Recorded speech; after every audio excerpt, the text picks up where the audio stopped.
Start చేయకముందే అన్నయ్య ఇక్కడికి వచ్చేస్తాడు కదా. వచ్చి ఏం చేస్తాడు? ఉండే రష్ని చూస్తే టికెట్స్ దొరకవనుకుంటాను. టిక్కెట్లు దొరకవా? ఎవరుండగా ఈ మాట అంటున్నావు? మీ నాన్న పోలీస్ అనే ధీమాతో మాట్లాడుతున్నావా? ఆయన యూనిఫామ్ లో ఉంటేనే ఎవరు పట్టించుకోరు. ఇప్పుడు మఫ్టీలో వచ్చారు, ఒక్కడో లెక్క చేయడు. మా నాన్న ఎందుకండి? మీరే వెళ్ళి టికెట్లు తీసుకురండి. నేనా?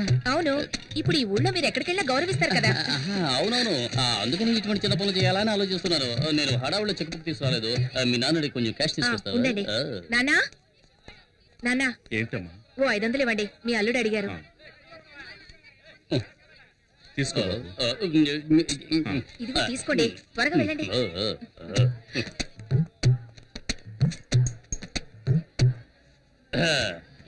ఫ్యామిలీకి 12 టికెట్లు ఇవ్వండి. బయట హౌస్ బోర్డు చూసినావు కదా, మళ్ళీ టికెట్ కోసం వస్తాడు. ఎలా ఎలా? అరే చెప్పాను కదా, ఫోన్ చేస్తావేటి? శక్తి, నేనే భావన మాట్లాడుతున్నాను. మన ఫ్యామిలీకి 12 టికెట్లు అడిగావు కదా, వచ్చి అడిగాను, లేవంటున్నాడు. కానీ చేతిలోనే టికెట్లు పెట్టుకున్నాడు. ఇప్పుడు ఏం చేయమంటావు? టికెట్స్ మాత్రమే తీసుకురానా, లేక చేతి నరికి తీసుకురానా? ఏంటి, ఆయనకే టికెట్ ఇమ్మంటావా? ఏ శక్తి సార్? ఏ శక్తి? నేను చెబితే రౌడీ కొండలు కొట్టి జైలుకు పంపించాడే ఆ శక్తి. శక్తి భావనని చెప్పొచ్చు కదా, ఎందుకు ఇలా చేస్తున్నారు? మీకు ఎన్ని టికెట్లు కావాలో చెప్పండి, నేను ఇస్తాను. ఎన్నున్నాయో అన్ని, మిగతా నేను ఇస్తాను. ఈ టికెట్స్ ఏమైనా అమౌంట్ ఇవ్వాలా? వద్దు సార్, ఈ రోజు కలెక్షన్ కూడా మీ ఇంటికి వస్తుంది. మీరు వెళ్ళి సినిమా చూడండి. మీరు రావడమే మా అదృష్టం సార్. కూర్చో కదా. నాన్న మీరు అక్కడ కూర్చోండి. ఎక్కడికి వెళ్తున్నావు? ఏంటి కూర్చో. చిలిపి పనులు చేసుకుంటూ సినిమా చూడొచ్చు. ఏమంటావు? చూడండి చూడండి, రజనీకాంత్ సినిమా ఎంజాయ్ చేస్తూ చూడండి. తర్వాత ఏంటి, ఎప్పుడు దిండులో ఉండేదాను, ఈరోజు దూదులో ఉన్నావేంటి? It's all right.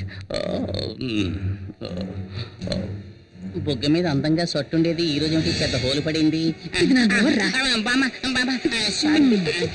బాడీ ఇప్పుడు మారింది. సినిమా చూద్దాం, కూర్చోవా?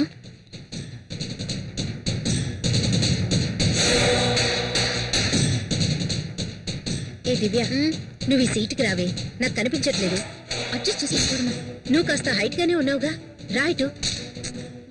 ప్రాణం తీస్తున్నావు. కొంచెం డౌన్ అవుతారా? ఏమండి అల్లుడు, మీరు ఇట్రండి. బాబు, నువ్వు ఈ సీట్లోకి వస్తావా? రండి మావయ్య.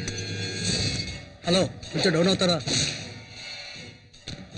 ఇంకొంచెం డౌన్ అవ్వండి, కొంచెం. వినోద్, ఇలా రా. శక్తి శక్తి, ఇక్కడ ఒక ముసలి నల్లిపోరు తట్టుకోలేకపోతున్నాను. నువ్వు ఇక్కడికి వస్తావా? నేను అక్కడికి వెళ్తాను. సరే రా బాబు. హలో, కనపడ్డాలా? కొంచెం డౌన్ అవ్వండి. నువ్వేనా అందరినీ డిస్టర్బ్ చేస్తోంది? నువ్వు ఇక్కడ మెయిన్ పిక్చర్ చూస్తున్నావు, అక్కడ చూడరా, నీ పెళ్ళాన్ని ఇంకొకటి చూస్తున్నాడు. అన్నా, అందరూ మామూలు ఇస్తున్నారు, ఒక్కడు ఇవ్వనంటున్నాడు. ఒక్కడు మాత్రమే ఇవ్వనని చెప్పాడట్రా.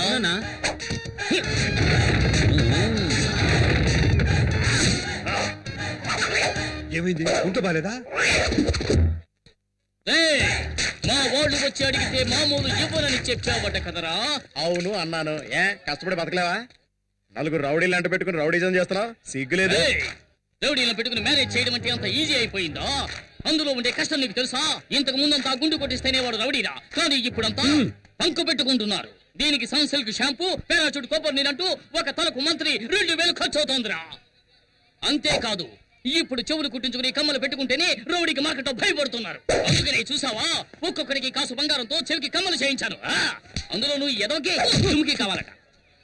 ఇంతకు ముందు రౌడీలంటే నడిచి వెళ్లేవాళ్ళు, ఒకవేళ పోలీసులు వస్తే బెదిరి పారిపోయేవారు. కానీ ఇప్పుడు ఒక సింగిల్ టీ తీసుకురారా అంటే టాటా సుమో కావాలని అడుగుతున్నారా.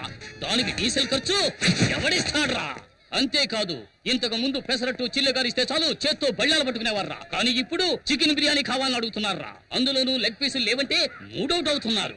అందుకోసమే బిర్యానీ సెంటర్లు 3 చోట్ల సొంతంగా నడుపుతున్నాను. ఇప్పుడు అర్థమైందో? నలుగురు రౌడీలను పెట్టుకుని మెయింటైన్ చేయడం అంటే చాలా మ్యూజియం మెయింటైన్ చేయడం కంటే కూడా కష్టమైన విషయం రా. అందుకని ప్లీజ్ చూసి ఏదైనా పడేయరా. దీనికి పోయి వాడిని బతిమలాడతావేందన్నా? నేనెవరో తెలుసునా? శక్తన్న బావా. శక్తన్న బావా? మామూలు ఇస్తావా, శక్తిని పిలవమంటావా? నువ్వు ఇంకా